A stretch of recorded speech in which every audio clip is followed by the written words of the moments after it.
Thank you. I too welcome the opportunity to speak on the Social Democrats' first private members' bill of the new Dáil.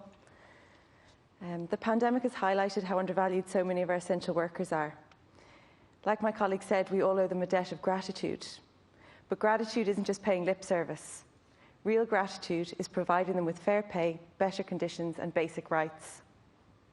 Another motivation for putting this motion forward is that by addressing workers' rights, we not only ensure their livelihoods and dignity, we help solve so many other social and economic issues too. From poverty and food insecurity to family health and vulnerability to unregulated loans. Everyone deserves decent working conditions to be valued.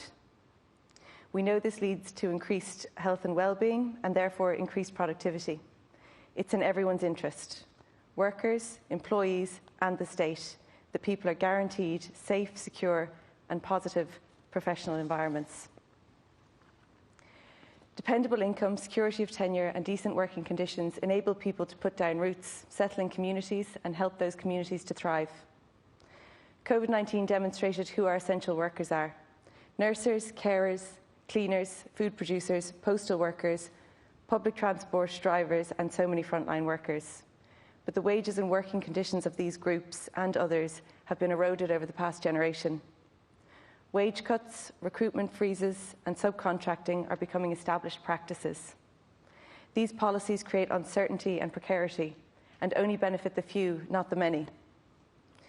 Research by Social Justice Ireland, based on CSO figures, found that in 2018, almost 110,000 people at work fell below the poverty line, as did a further 82,000 people on home duties, such as parents and carers. Their children and dependents are also living in poverty as a result. This is a systematic failure and we should do everything we can to fix it. Today, unfortunately, gender still impacts on wages and conditions. A paper by the Oireachtas Library and Research Service shows that the Irish gender pay gap was 13.9% in 2016. And that gap is worse for older women, women from ethnic minorities and higher earners. It estimates that, at the current rate of decline, it would take Ireland another 55 years to close the pay gap. Words fail me. Our motion helps tackle these issues at the source.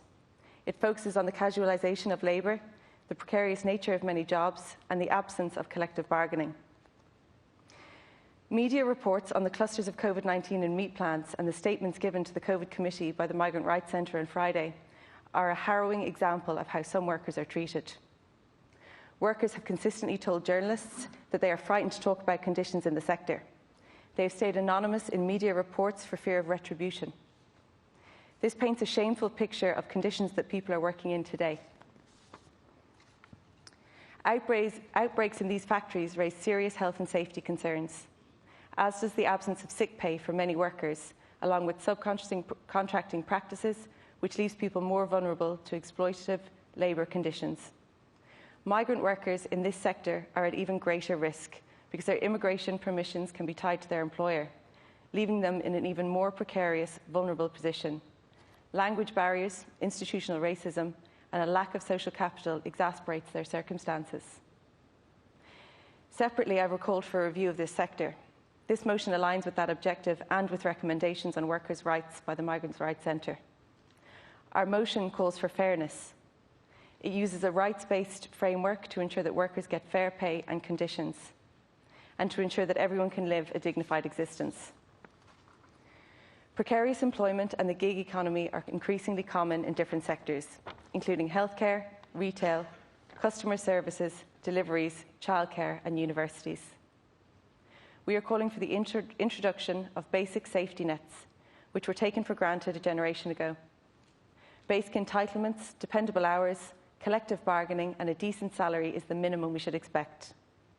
Good employers will welcome these changes. They are already practicing them. Small companies and family-run businesses in Cork South West and across Ireland provide these conditions. The motion will help create a level playing field where decent employers will not be undercut by others who place profit over workers. We want work to be valued. We believe everyone should have access to basic conditions and entitlement that reward good work. Employers benefit, The state benefits and families benefit. We all benefit. I'm asking my colleagues from all parties to please support our motion.